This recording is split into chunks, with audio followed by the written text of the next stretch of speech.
move. Your padding's slipping. Go easy. Some of that in there is actually me. Now I know what Vivian Lee went through on Gone with the Wind. If you're after Tony, try the gents. Derek, you're going to have to go down. She's in the lighting grid. Don't ask me how she got up there, but she's not coming down. Dick, I'm on my way. What's going on? The cat from the opening shot's gone walkabout. Where's Tony? No idea. He should be here. Tony! Don't mind me, love. No one's looking. Bugger off! This cubicle's occupied. Tony, it's me. Leave me alone. I need you. I need me too. Go away. I don't see what you're worried about. You've done your part. It's up to us now. Exactly. Shouldn't you be somewhere? Forget the cat. Find those two hooligans from the Tanner scene, get them down here. Tell Edna it's the same day, so there's no costume change. Give Maudie something to do in the doorway. Try the bubblegum machine and tell Frank I want the kids in silhouette. I don't want to see their faces. This girl's got him right in. Doesn't even flatter. Have a mint imperial. May I? What time is it? The 7 just coming up. Oh, come on, it's about to start. Listen to that rain. The weather's perfect for it anyway. Well, you can rely on Manchester for that. Turn it up. Okay, people, this is it. Going live in 10. Good luck, everyone.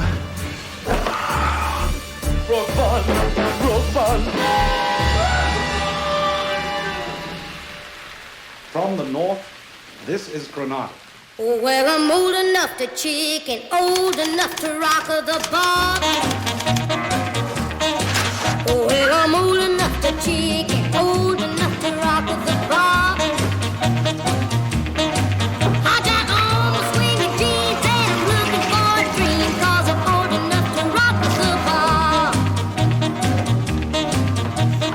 I like the sax when it starts to scream. Man, I'm gone and I dig the scene. The drama in the band is a setting the beat. And I'm sitting here with the itchy feet because I'm old enough to chick and old enough to rock the bar. Well, I'm old enough to chick and old enough to rock the bar. Hello, it's Tony Warren. Warren. To see Margaret Morris. Casting. I'm an actor. You don't say. 3rd floor.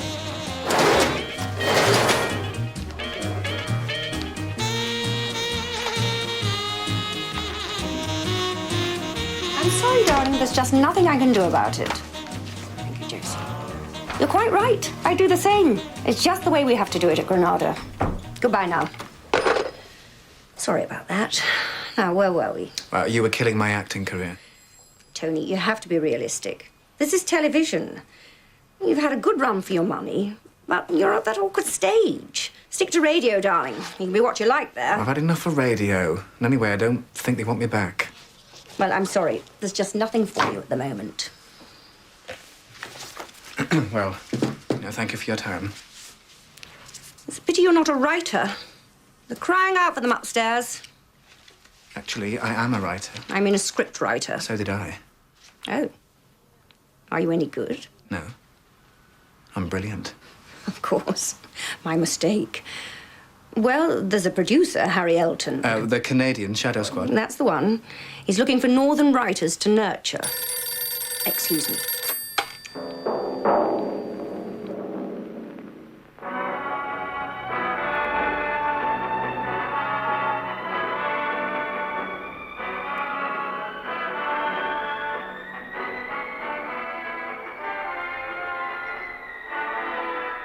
That's the foremost, all right.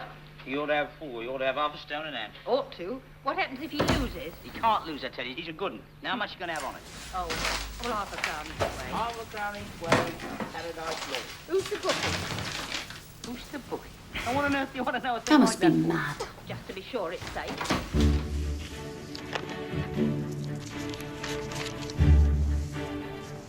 Your name's not on these lists. Really?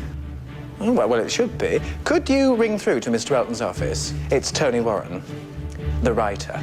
I thought you were an actor. Oh, that was yesterday. Well, I don't understand it. Margaret Morris specifically said she'd arrange an interview. Well, she's not said anything to me. Well, perhaps she spoke to Mr. Elton directly. It's in his interest to see me. Well, there's nothing in the diary and he's rather busy. I've got a voice that needs to be heard. And if Mr. Elton doesn't snap me up, somebody else will. I'm trying to work in here. Mr. Elton, I'm Tony Warren. I'm a writer, I'm northern, and I'm ready to be nurtured. How old are you? I'm 23. Please, may I give you this? What is it? Shadow Squad. I've written you the first half of a script. If you want to know how it ends, ring me on Pendleton 5698. You might want to write that down. It's Pendleton... 5698. I got it. Well, thank you for seeing me. I'll let you get on with your work. Goodbye.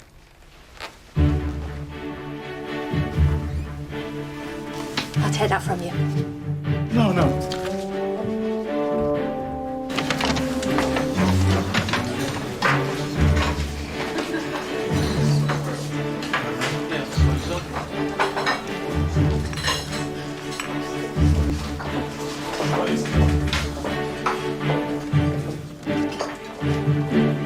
You should never chain smoke alone, you know. Do you want one? Would you mind? No, hope so. Thanks. You were in to see Margaret the other day, weren't you? Yeah, it was just a general meeting. Thought so. It's Josie, right? Yeah, I never forget her face. And I never forget a name. Tony Warren. I'm guessing she had nothing for you. Oh, well, she did, as a matter of fact. A coffin for my acting career. Oh, sorry. Oh, well, don't be. I've just had a meeting with Harry Elton, the producer. Do you know him? Of course. Yeah, well, he's very interested in a script of mine, so... Oh, a writer as well as an actor. Well, I've always been a writer, really. Since I was 12, as a matter of fact. I used to play wag from school for weeks on end. And I'd sit in that vast circular central library. And I'd just devour plays. It's where I learnt my craft. And the school didn't mind? No, I didn't know. Yes, hello. I'm afraid Tony's not at all well again. I'll just have to keep him off school a little while longer. And they believed you? Of course. I'm a dab hand at me mother.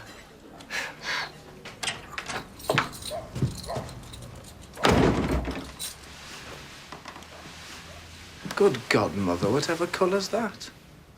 African violet. And don't say God. It's for your father's ladies' evening. Well, what are you standing there looking so gormless for? May I have the pleasure of this dance? Certainly. For Mama Hem, you got feet like your father.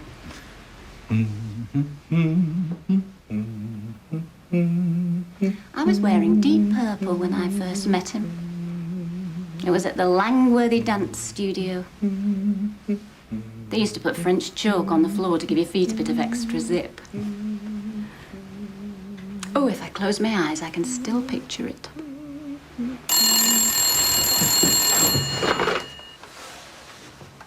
Pendleton 5698. Who? Harry Elton.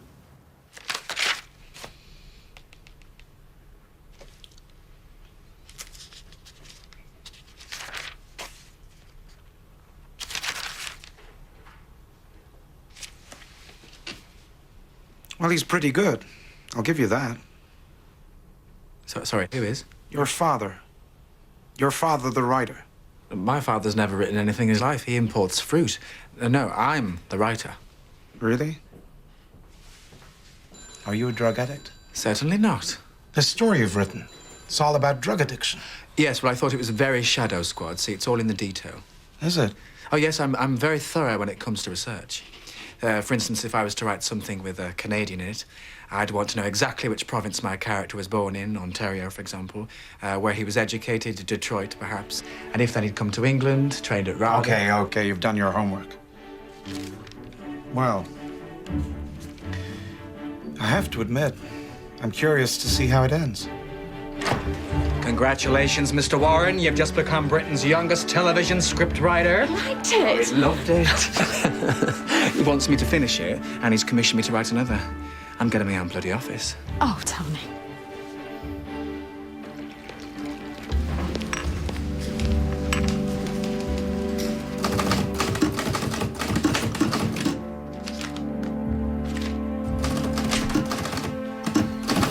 You've the look of a lad who needs a brew.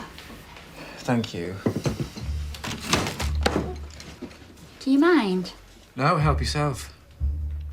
Got your right in Biggles now, has he? If you feel the urge to drop it in your urn, don't let me stop you. I would have thought it was just up your street. Hey, now, don't be kidded by the speech and drama. I'll have you know I'm from Swinton. Me too. I'll tell you what, I've got a plate full of biscuits on the trolley for the conference room. They'll not miss a couple. Ta. Bed, Board and Romance. Did you ever do that one? Yes, I did. Oh, God, it was awful. Can't believe I never saw you in anything. I saw you.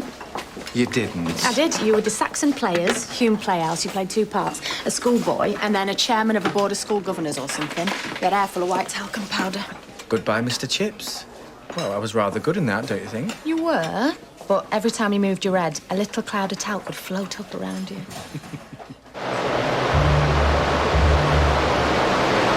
Stop tape! Stop tape!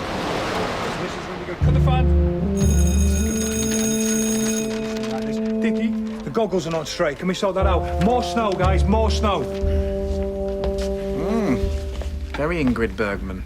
Well, I was trying more for Ingmar, actually, but at least I tried, unlike some people. What was that supposed to mean? He pulls the thing which lands the plane. Which is exactly? Well, how should I know? Well, you wrote it. So? Just tell him to grab whatever he wants. No bugger's gonna care what he's on about anyway. And why should they if we don't? It starts with the writer, Tony. I can only direct what I'm given.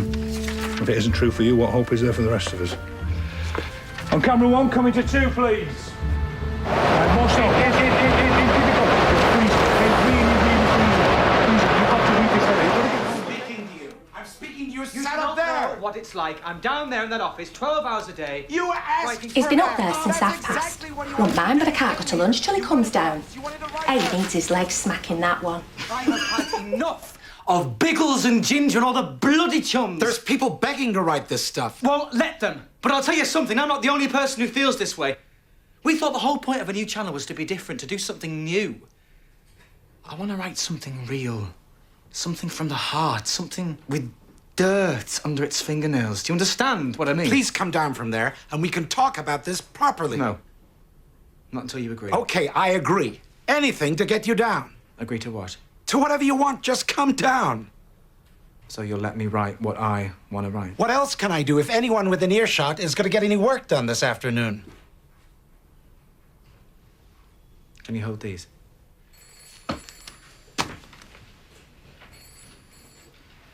They could do with some fresh water.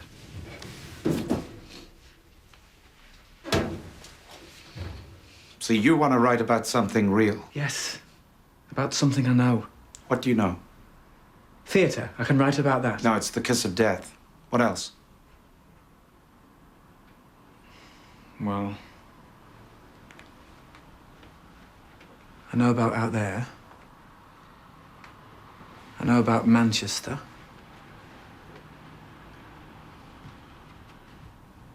Can you write about that? Of course I can. I'd write about a street.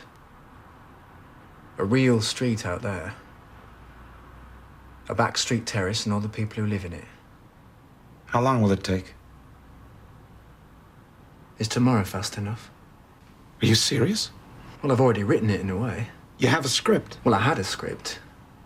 Tried to sell it to the BBC, never even got a proper reply, so I ripped it up. Pity. I could write it again. I can make it better. It is a strong idea. Strong enough to take Britain by storm. That's what they're looking for. It will be on your desk in 24 hours. Get yourself an umbrella.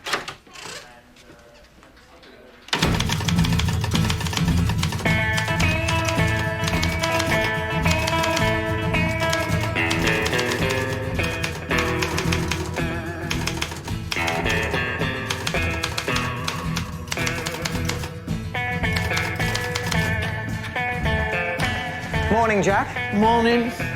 Don't tell me. Today we're a painter. Oh, don't think I couldn't be. What is it? It's Prince Florizel, hacking his way through the enchanted forest. Very nice. Yeah, I thought it might cheer up the office.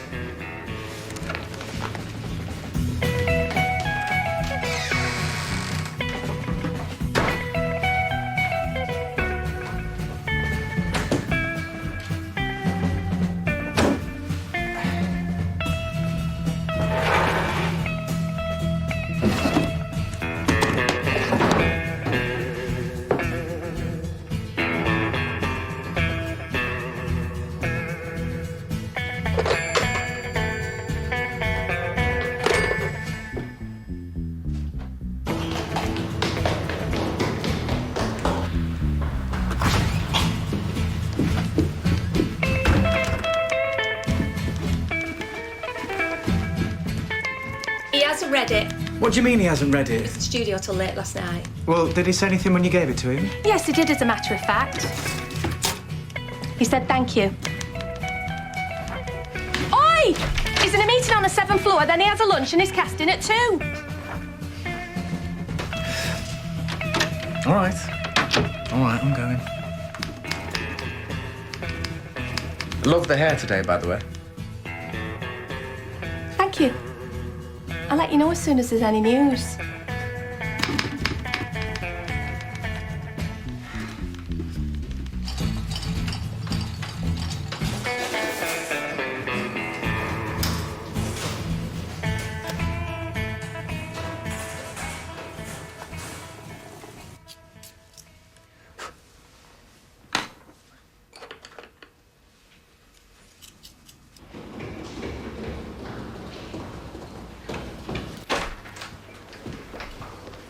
What's that doing on the wall? Cheering me up. I kept my side of the bargain. I had that script on your desk in 23 hours and 7 minutes exactly. What have you done with P.T.? Have you read it? You know the rules. The only picture permitted is P.T. Barnum. To remind us that There's one born every minute. No, to remind us that we are supposed to be making the greatest shows on Earth. And what does every great show need? A chariot race, the parting of the Red Sea. This is Granada, Tony. What every great show needs is a memo. A what? A memo, neatly typed on grey paper, setting out exactly what your show's all about. What we're going to see, who we're going to see, where we're going to see it, and why we're going to like it. A memo for upstairs. Can't they just read the script?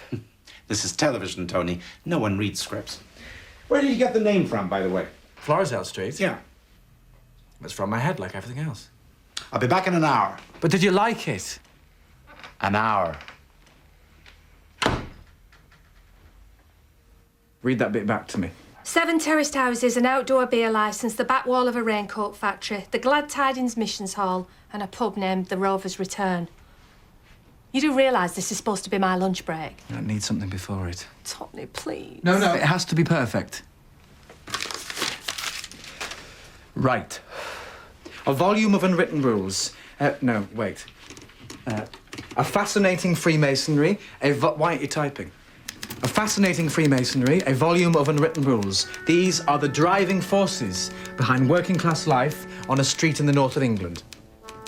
I overheard a conversation this morning. See, the minute I saw you, I knew you'd have your uses. I told you I was Margaret Morris's assistant, and you thought, oh, I'll get in with her. So, what, this conversation, was it about me?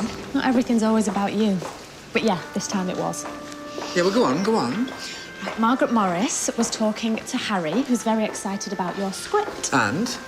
They've sent it upstairs. They're having a meeting to discuss it tomorrow. Well, already I only sent the memo yesterday.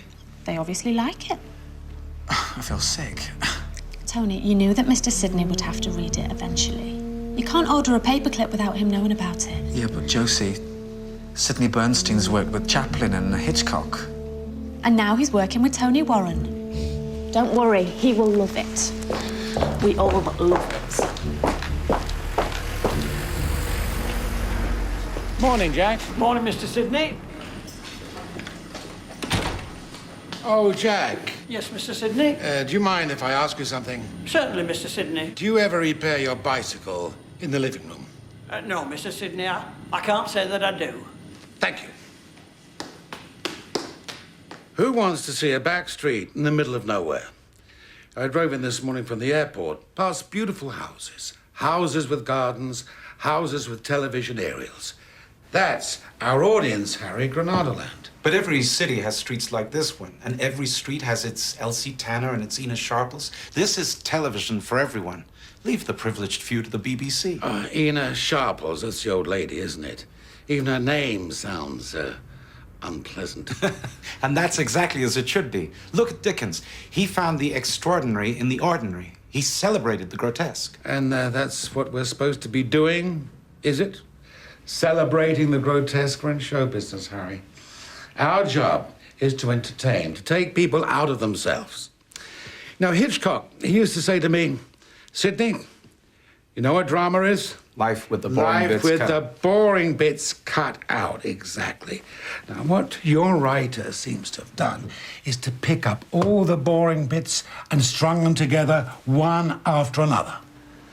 I'm sorry, Harry, but this is too important for us and for the channel. Oh, did I tell you about Barnum? He didn't start in the circus business till he was 60. 60 years old, same age as me. He started at 60 and became the best in the world. Quality entertainment, that's what I want for Granada. Oh, I saw Arthur Miller in London last week. He's interested in writing for us. That's something we can talk about. Okay, thank you.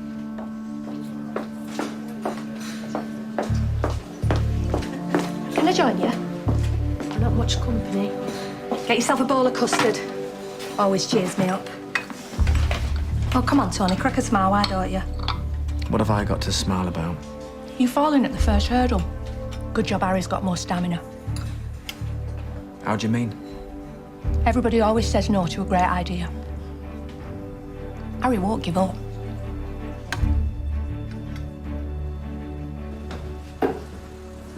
Cecil, you found it. I've got us tabled over here. Thanks for the game. Suppose you chose this place to prove a point. Are these customers real, or did you hire extras? Let me get you a drink. No, thank you. I can't stay. Well, I read it. And what did you think? It's got its merits. Your brother doesn't seem to think so. Well, Sydney always takes things very seriously. But you agreed to meet me, so you may be thinking a little differently? Well, let's put it this way. I'm very aware that we've made a commitment to broadcast programs that reflect the lives of people like this. And no one can deny your script does that. But Sydney's right. Most of the characters are unsympathetic, and there's so many of them, so many families. that's the beauty of it. The story of a street where every life interconnects. It'll mean building a lot of sets. And look at the army game. 1 hut, 10 characters. Everyone's happy.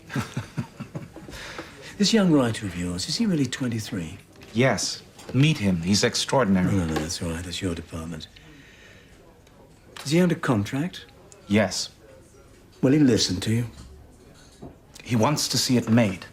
Look, Cecil, I have a suggestion which might help change Sydney's mind.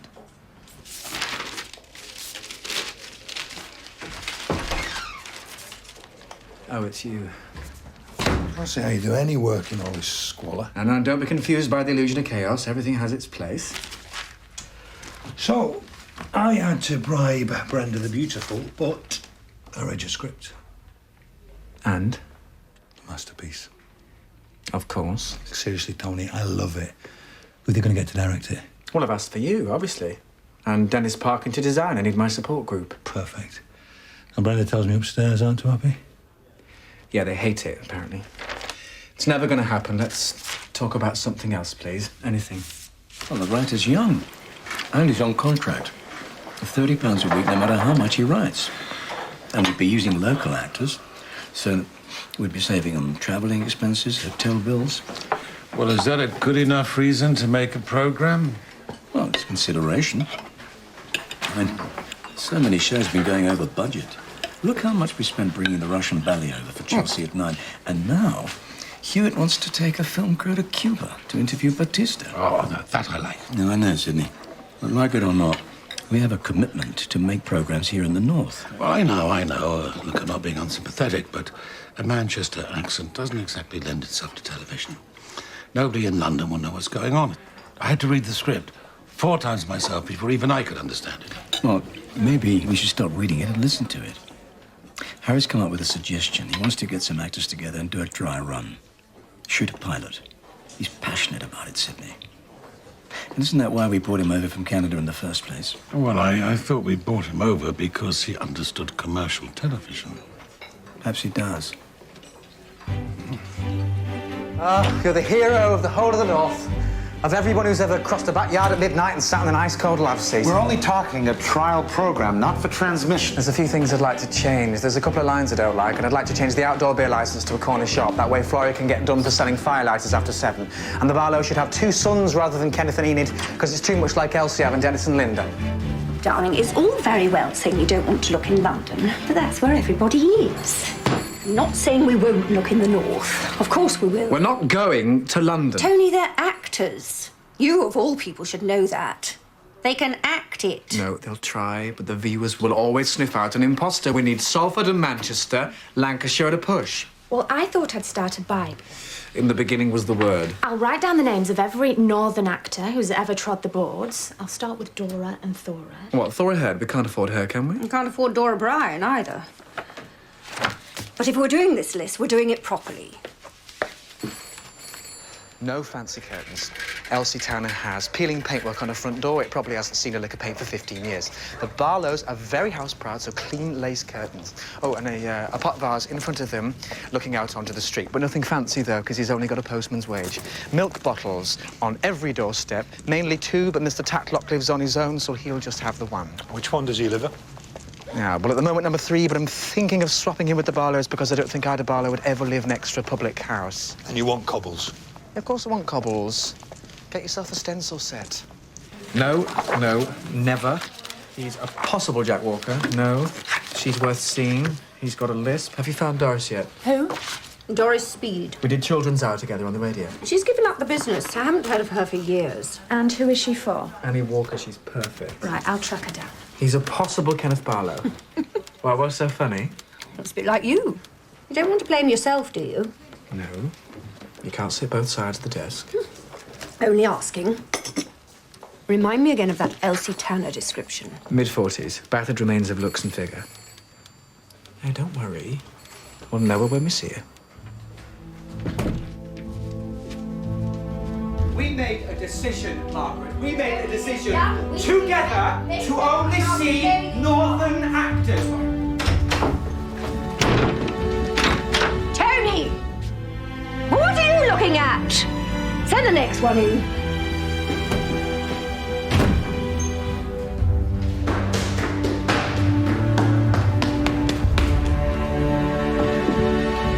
He's got someone in with him! Harry, you've got to talk to Margaret now. Harry, I mean it. I'm in the middle of a meeting. She's had some actress up there with Wimbledon written all over her. I know what she's doing. She's panicking. She doesn't have the faith in the North that I have. You've got to go down there and tell her. They have to be real. If they're not real, no one will understand. Tony, calm down. Say hello to Harry Kershaw. Hello. Hello. I was just saying how much I admire your scripts. Thank you. And I'm looking forward to working on them. Sorry. Harry's coming on board as script editor. I don't need a script editor. Just give us a minute, Harry. Tony, I'll talk to Margaret. Don't worry. If necessary, I'll stand at Piccadilly Station and send any Southerners back on the London train. And as for Harry, yes, you do need a script editor. You can't do this without support. I thought you'd approve of him. He's from Manchester. So you really talked to her? I promise. Oh, have you heard? Josie's found your actress. Who? The Annie Walker, but she works for a brewery now. Go talk to Josie, and don't worry about Margaret.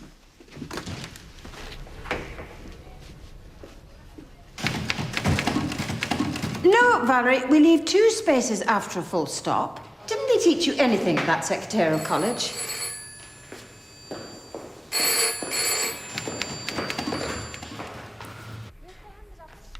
Good afternoon. Is that Doris Speed?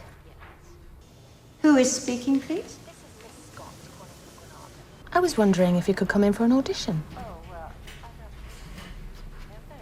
Tell her I wrote the part specially for her.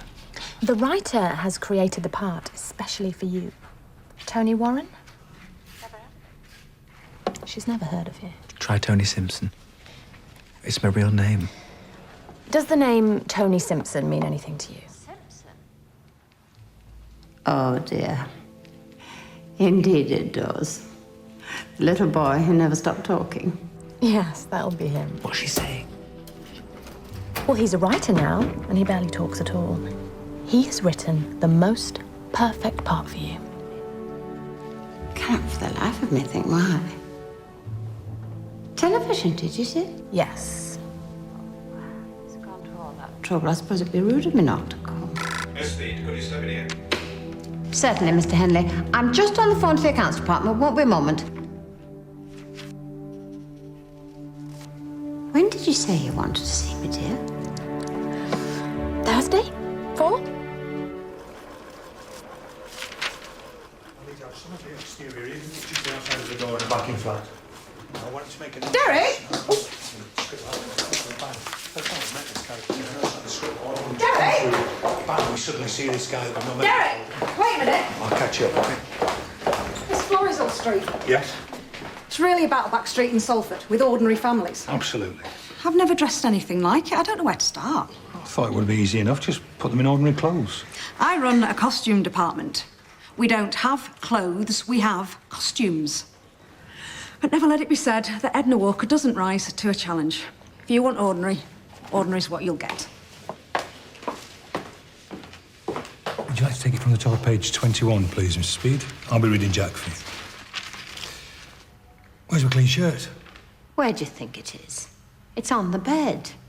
And what you standing there looking so gormless for? Well, I'd just like to know what I've done. that's all. Sorry. With the gormless line, could you try saying it more despairingly, like, and what are you standing there looking so gormless for? And what you standing there looking so gormless for? Oh, I'd just like to know what I've done. Am I ever going to meet your brother? Now listen. I brought a young lady home. The She'd shirt's choke on a the bed, Battenberg. and for heaven's sake... What are you doing Sunday tea time? Moving. I want to have a bath and something to eat before the rush starts. Thank you, Doris. Can I just ask, would you mind if we were to age you up slightly? Age me up? Yes, we were thinking Annie was somewhere around 55. Oh, well, yes, I suppose I wouldn't object to aging up to, should we say, 52? Perfect. Thank you. I love them so. I can still be traitorous. Hello, people say I've got to. Oh, people are trying to get some sleep. Oh, we're only singing. Save your voices for churches. This is a decent street. Oh, shut up yourself. What did you say? He said shut up and wash those nets. They're a disgrace. Yeah, you're cutting off my circulation. Guess who I found? Who? Don't make it obvious. Look over my right shoulder, look down the corridor, and it's the boy sitting on the bucket. I said not obvious, Tony. His name's William Roach, and he's an actor. Where's he from? Derbyshire. Don't panic.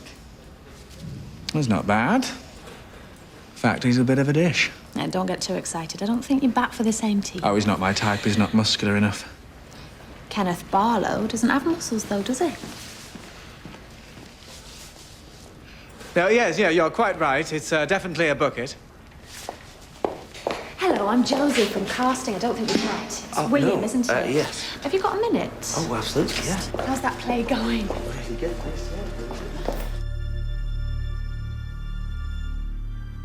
I don't care what they do in St. Helens, but in Salford, no one puts soap next to bacon. In 27 episodes of Biggles, no one ever argued about what the inside of a Turkish jail looked like, or what furniture Matahari would have in her bedroom. And ever since we started putting up these sets, every bloody spark in the building seems to have an opinion. Well, what do you think? Oh, my God.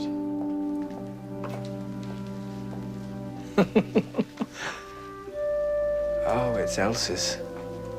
It really is. Oh, you have no idea what it's like to stand inside something that's only ever existed in your head. But we need a set of 3 plaster ducks on this wall. Don't you start. Oh, don't worry, I've got some in a drawer at home. I'll bring them in. No, all we need is someone to live in it.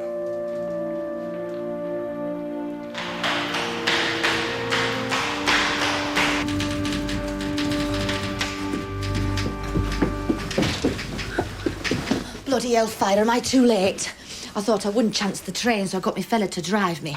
He's got a taxi, so he knows the roads. But I think he reckoned I was a paying customer the time he took. Then a fruit van crashes on Deansgate. Grapefruits as far as the eye could see.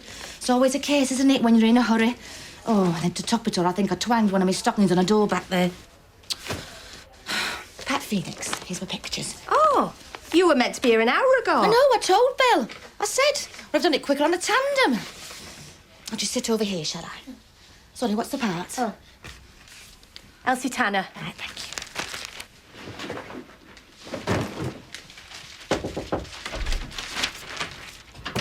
you. Sorry, you've a late arrival. Pat Phoenix? Never heard of her. She was supposed to be here at 3. I know her. I was in rep with her.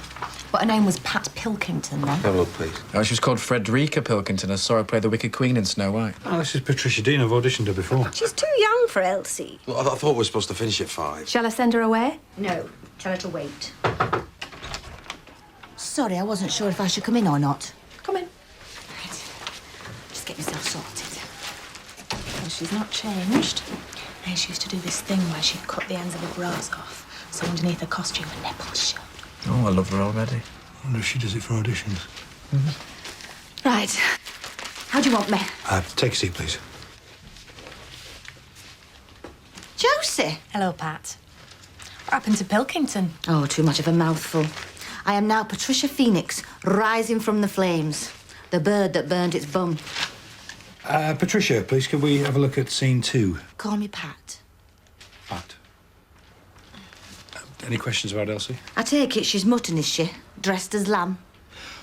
Yes, but she carries it well. She works in the slightly better dress department at Miami Modes. Think C&A without the floor space. Right. Where would you like me to read from? Bottom of page 6. Before we start, I wondered, do you want to take your coat off? No, thank you, I'm fine. I'll leave the rest to your imagination. Who's reading him? Tony will read, Dennis. Actually, do you mind if I stand? Not at all, go ahead.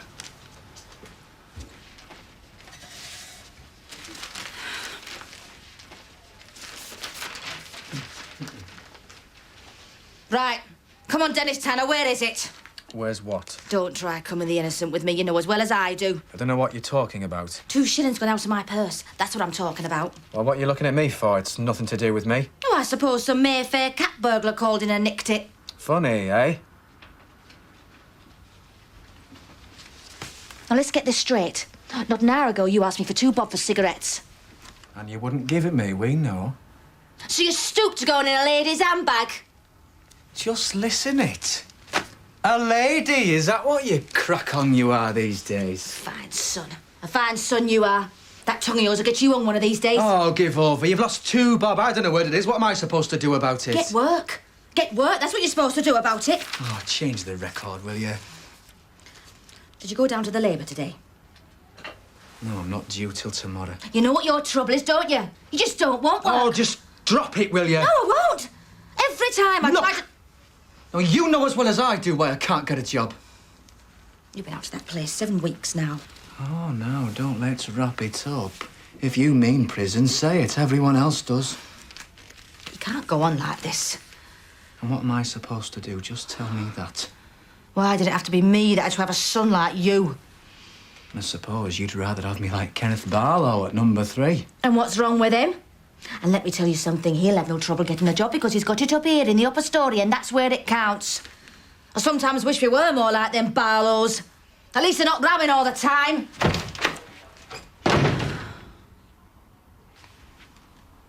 Good enough for you.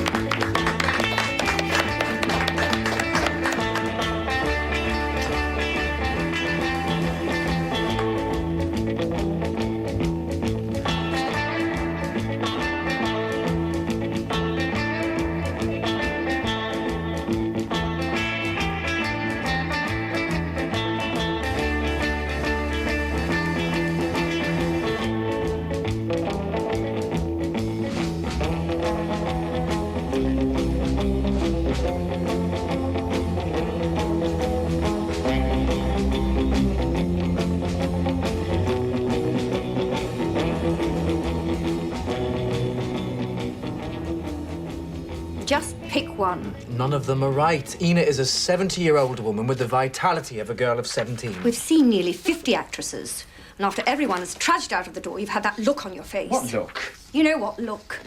You probably practice it in the mirror.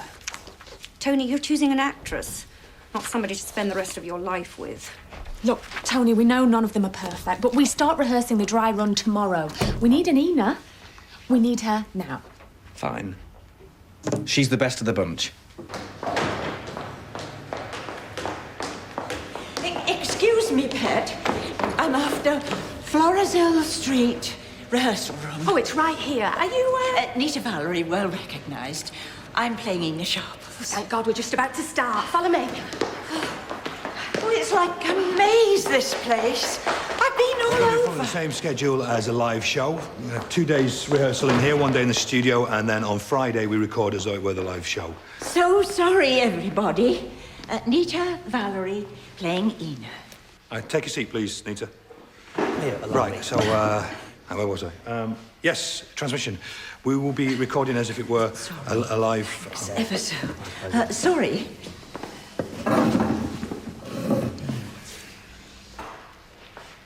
OK? Oh, yes, dear. You carry on. So once we start recording, we don't stop until we reach the end of the episode.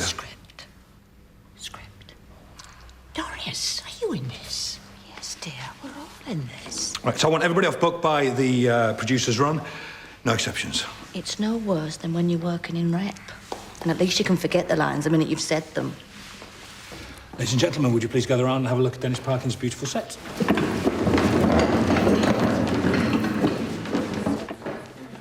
You all right, love? Yes, dear.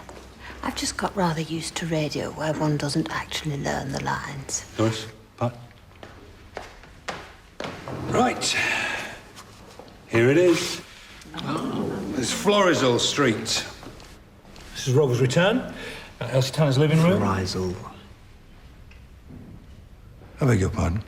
Oh, I'm sorry. It's just that... Yeah? Well, you said Florizel? I thought the pronunciation was Florizel, sorry. No, it's Florizel Street. Isn't that right, Tony? Yes, that's right, thank you. It's a bit awkward, though. No one seems to be able to pronounce it. I think everybody can pronounce it, thank you. So, Florizel? Yes, yes. Florizel. Right, everyone, let's get on. So, William, this is your house. Where's Ina's house? She hasn't got one. Oh.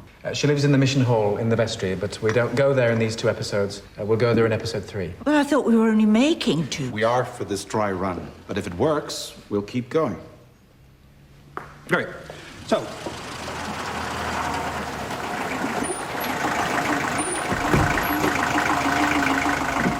Hey, come on now. I promise it won't take long. Are you joking? Well, you asked me where I came from. You're not telling me that you come from round here. Hey, now, see, my grandmother lives just up there. And she expected to see all of her daughters every day, so us children got dragged along too. And I'd sit there under the table, hidden by the cloth, and I'd listen.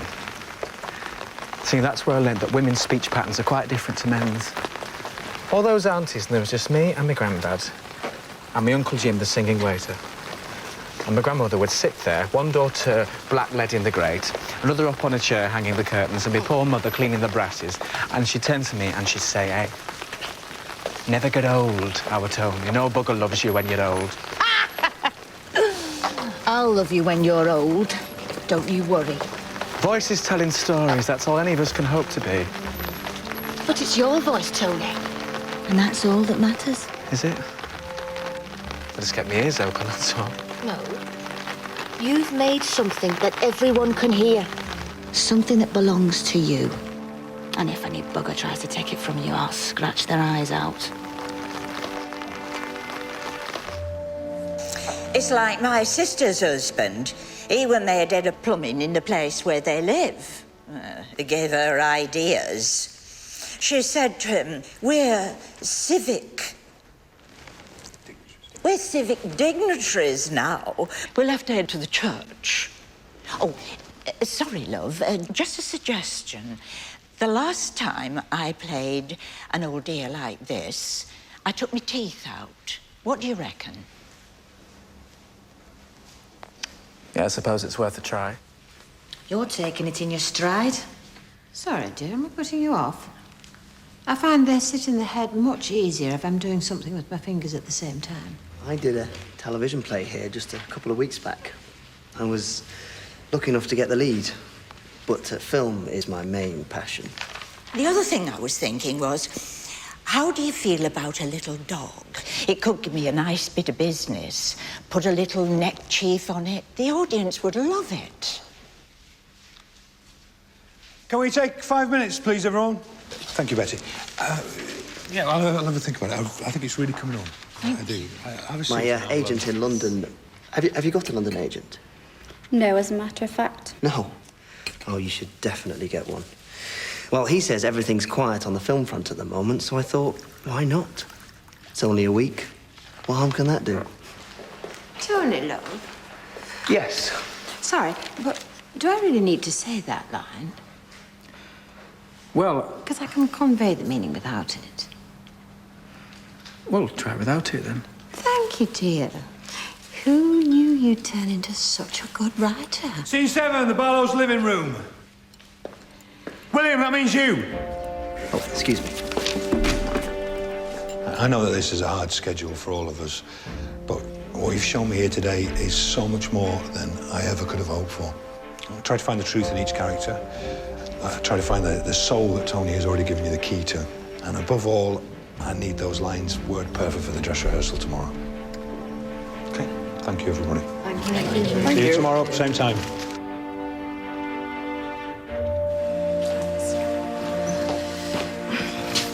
Is this unflattering enough for you? Hey, Elsie, you're about ready for the knacker yard. You look perfect. Can I give you this? It's Lucky Heather. It's the Irish in me. Oh, thank you. I'll cherish it. This has to work, Tony.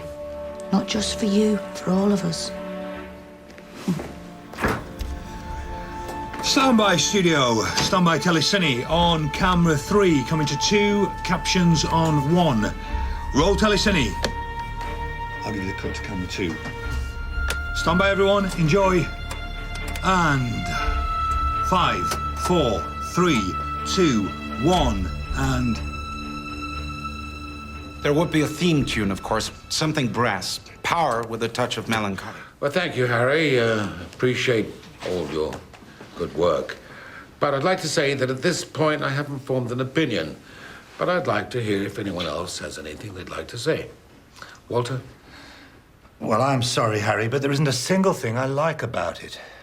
I don't like the characters, I don't like the depressing sets, and I don't like the story. If we put that out, the advertisers will withdraw their business. Anyone else feel that way?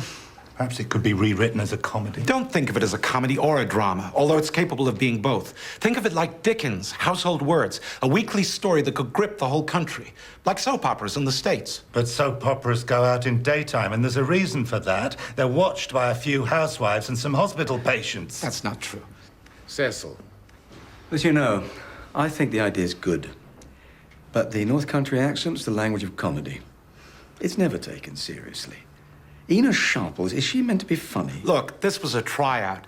There are some casting hiccups to sort out. We just wanted to get a feel for the show and how it would play. We know we need to make some changes. Ina Sharples wasn't right, but the others are exceptional. You know, Pat Phoenix as Elsie, she's a real discovery. We have the beginnings of a great cast here, and they're all from Manchester, the city you chose to be the capital of your Granada land.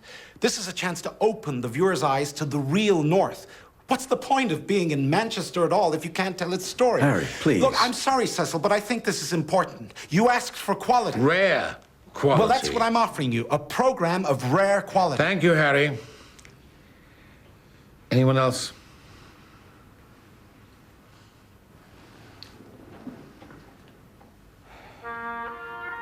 Right, come on. You start that end, I'll start here.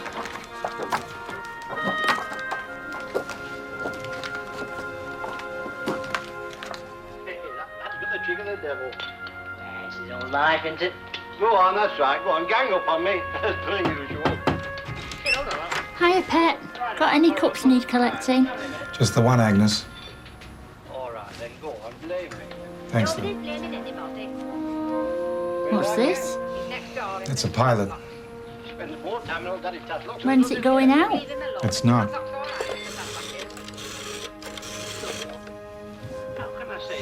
VTR. The Florizel tape running on 7. Just a minute, hang on. Is that the son they're rowing about? She's proud of him, all right.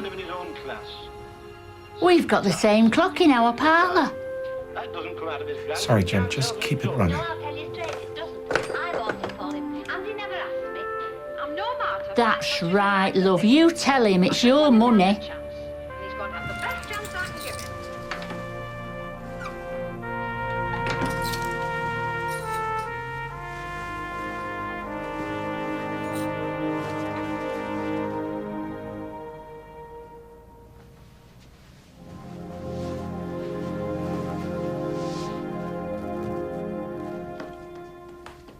What sort of time do you call this? I had to wait for a taxi. Have you been drinking? Yes. I've been at a wake. Who died? My dreams. Oh, Tony. No, it's true. Florizel Street is real to me. It exists. Well, no, it used to before the Bernsteins flattened it to build the Granada land. Elsie's probably still trapped, huddled, waiting to be rescued. Only she's not going to be, is she, Mum? And neither am I. Don't be too long. And for goodness sake, don't disturb your father. He's got an early start. Who could be calling at this time of night? Well, I don't know. It won't be good news, not at 10:30. Well, should he answer it? I can't.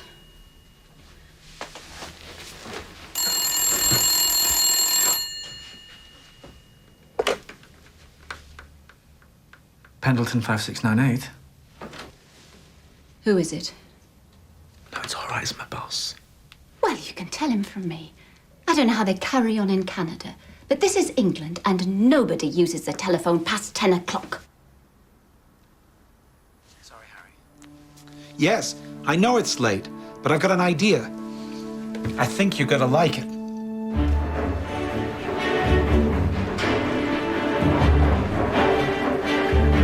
The televisions will be positioned all over the building, and you are to hand these out to everyone you see.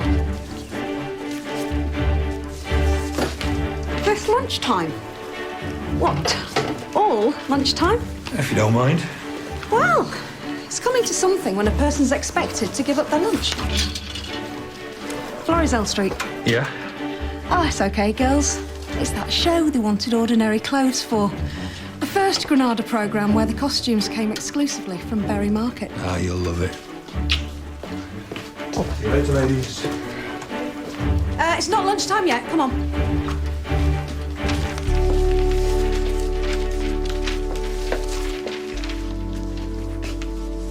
I do appreciate you staying on while I get in the run of things. You know how it is when you come to a new street. You don't know anyone and what to look out for. With our food. Well, I'll tell you for why. I like my food swilled down properly, that's why. You better watch out, Ida. You'll be having your change of drink. Whatever did you want to do that for? You don't want to go wasting your sympathy on him. It's Elsie I'm sorry for. Some mothers do. I nearly went mad when he found a bottle of peroxide I brought in. I wouldn't care, but it would have wanted to take a mark off my front too. Might not know it, but he's very narrow-minded. I seem to have heard you say that with those new short skirts, but they're in that state might not reach my John's eye. I didn't go behind your back. I just didn't float the idea past you first. There is a difference. Well, you know what the answer would have been. I mean, this is not the way we make decisions at Granada. I'm not suggesting the staff make the decisions. I simply wanted to show you how ordinary people would react to the show. Everyone who watched the transmission filled out one of these forms. They're not the comments of people who sit behind desks and bury their noses in broadsheets. They're the comments of people who ride on buses and sit in their living rooms at 7 o'clock. They're the comments of your audience. Yeah, I suppose they're all favorable. No, not all. But I'll tell you something. People either love the show or hate it. There's no middle ground. Well, if people don't love it, the advertisers won't touch it. Then we don't have a business. This is commercial television. That shouldn't mean the advertisers get to choose the programs. Yeah, Harry's right. We're not going to let the marketing people make the decisions. We know how they think. If worked before, let's do it again. We think differently. We look forward, not backward. That's why we employ creative people like Harry. This is unlike anything that's ever been on television before. You asked me to find new talent from the region. Well, Tony Warren is so new, he's barely out of school. You want to create shows that people will watch. Well, look at these forms. Okay, forgive me for the stunt. What can I say? I was inspired by Barnum.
You're a genius. Margaret!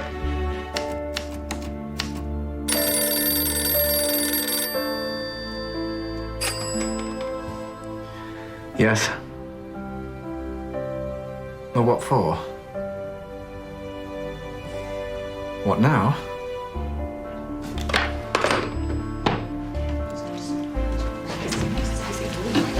Tony! Hey, what's going on? What's happened? You've got 13 episodes to write. They've commissioned it. Florizel Street, a family drama serial by Tony Warren. Has it come up on the pools? The show's been commissioned. What show? The one you saw in my office. Florizel Street, but we're going to make it. Florizel Street, is that what it's called? Yeah. Sounds like a disinfectant. She might have a point.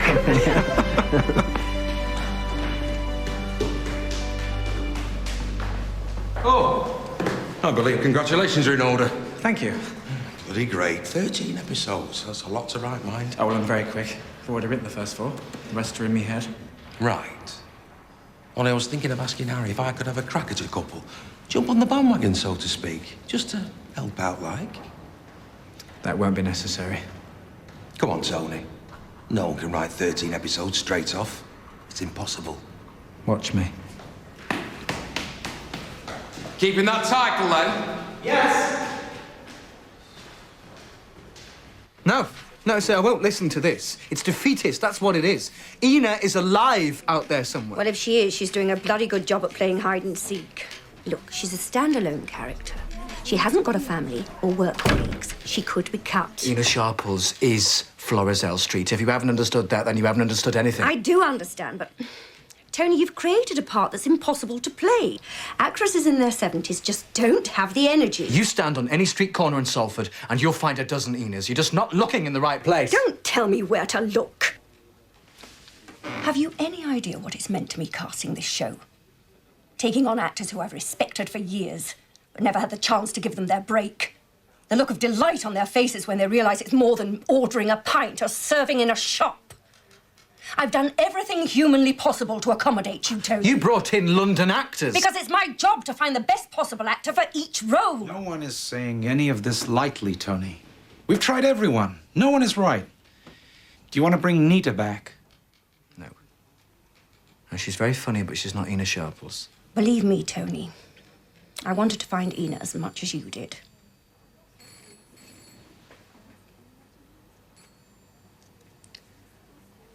All right, look. There's someone I used to work with on Children's Hour. Who? She's a nightmare. She tried to get me fired. You won't like her. She lives in Blackpool. She'll insist on a rail fare. Why have you never mentioned her? Because when I was 12, she threatened to smack my bottom. I'll pay for the rail fare. This is a woman I've got to meet.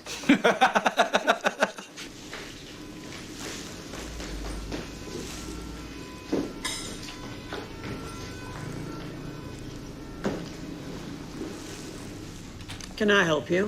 Violet Carson for a meeting with Margaret Morris. Oh, an audition? No, lad. A meeting. Haven't auditioned since 1937 and have no intention of starting now.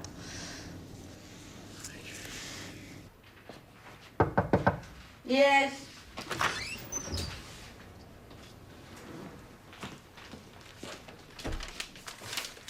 Are you the director? Because if you are, I'm not happy to be kept waiting like this. Well, I'm not the director. I know you, don't I? Tony Simpson, the lad who thought he knew everything. Well, I'm called Tony Warren now. You're not in this, are you? No, I've written it. Oh, aye? Well, not a bad script. For a beginner.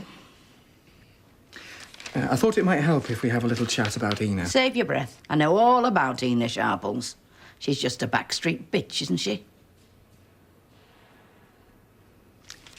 When I was 12, you threatened to smack my bottom. The way I remember it, I did smack it. And don't think I couldn't do it again. I've spoken to Derek. He's going for a gentler approach. But Tony's not going to like it. He'll have to. You're still angry with him. Small-boned, that's what I was told. There's nothing small-boned about Violet Carson. Quiet on the floor, please. Clear. Violet, this is your mark. Derek's staying on the floor. Kept that one up your sleeve, didn't you? Oh, don't let the little old lady out fool you. This one's got teeth. Take it very gently at first. Don't rush it. I think you can even afford to play against the lines. Try to bring out a gentler side to Ina, one that isn't so obvious. What's he telling her? Relax. Are you telling me to play her soft? Yes, I suppose I am. Well, that's what you want. Suppose you are the director. Roll tape, please. Stand by, studio.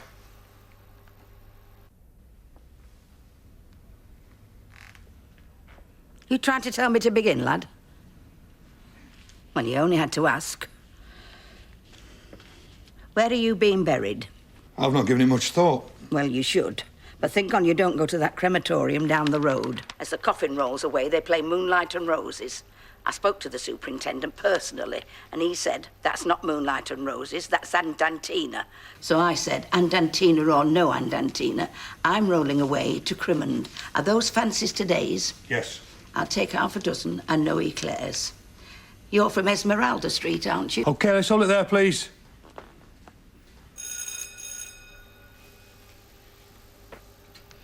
Well, she's mellowed, that's all I can say. I really don't think we should spend any more time on this. Sorry, Tony, but this really is it.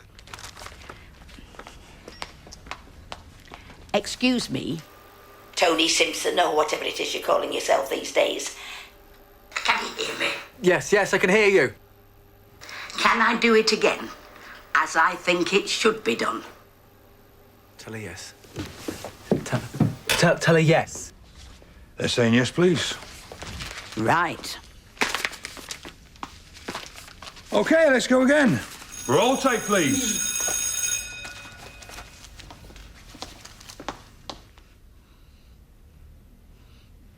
Well, are you going to give me that silly little wave or not?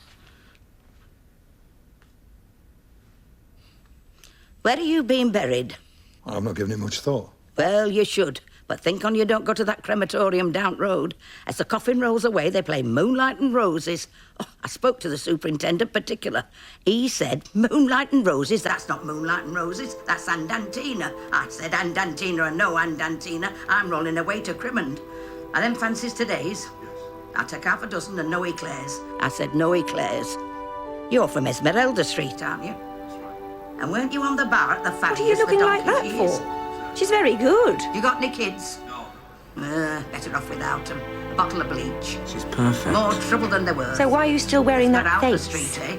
Very bay window down there, aren't they? You don't know her. Well, you find it very different up here. There's some very funny people in this street. She's perfect. There you go. Why didn't you mention it before? That's wonderful. I don't know if you noticed, but I repeated the line about the eclairs. Do you think they'll mind? No, I don't think they'll mind at all. Where the hell have you got her from? Oh, she's a nightmare. She's gonna have to put up with her now. You'll do. Can you do something about these shoes? They're pinching something awful. Yeah, hold on a tick. I'm sure I can find something. Pull that in a bit tighter. They've padded me out to make me look older. The glamour of television. Thank you. No, I mean it. Thank you. What for? Elsie Tanner. I'd given up, you know.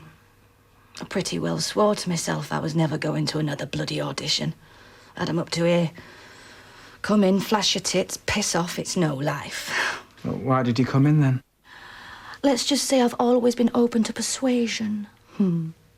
Got me into a lot of trouble in the past, I can tell you. But then I read your script, and I thought to myself, I know this street, and I know all the people in it, rubbing along in those tiny little houses. And I know Elsie, biting her tongue whenever customers give her the runaround, getting nostalgic over the war whenever she tastes American whiskey. You're a bloody genius, and I don't care who hears me say so. Thank you. I couldn't have dreamt of a better Elsie.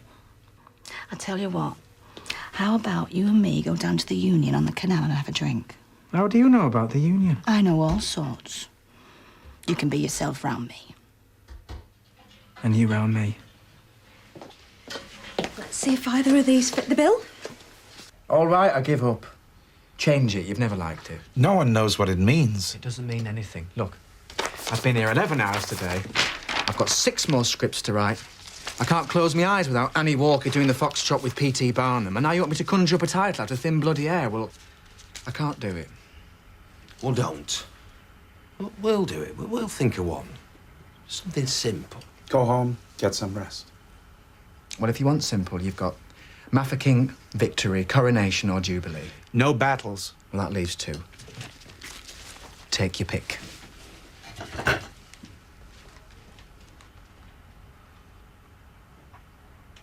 Jubilee? Or Coronation? Let's go to the pub.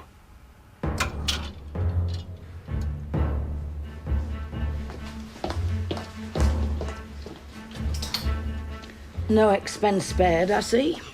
Do you want to try it on? No, but I suppose I'll have to.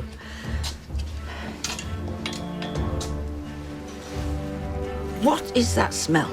It has been washed. It should have been fumigated. What about my head? They're thinking a hairnet. Oh, are they?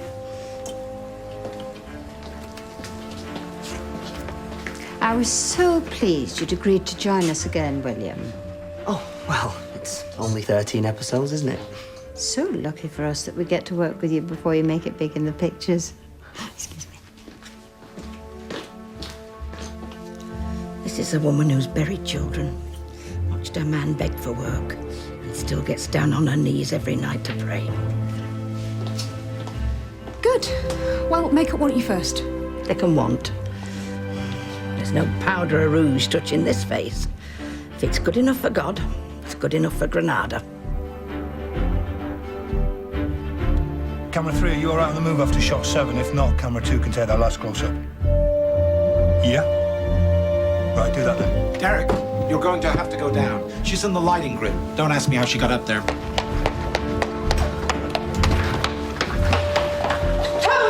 Get them down here, tell Edna it's the same day, so there's no costume change. Give Maudie something to do in the doorway. Oh, where's Tony? He should be here. Tony, it's starting. I've got to go. I need you with me. Well, I'm not coming. I can't. Stop being such a drama queen. I will when you will. Miss Phoenix to Studio 2 immediately, please. Bugger. Go on. Go! Give 'em what for?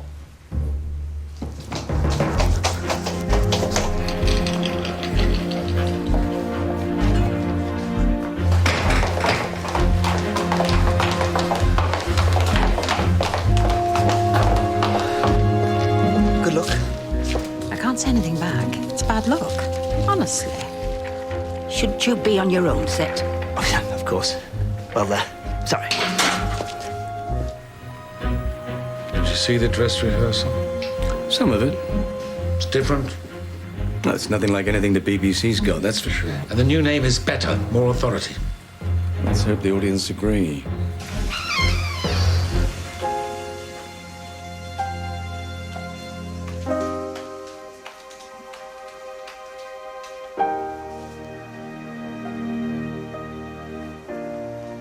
Okay, people, this is it.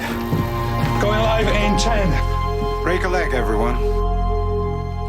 Edna in wardrobe thinks this could run as long as the Archers. Ye gods, I hope not. Coming to caption in 4, 3, 2, 1, and...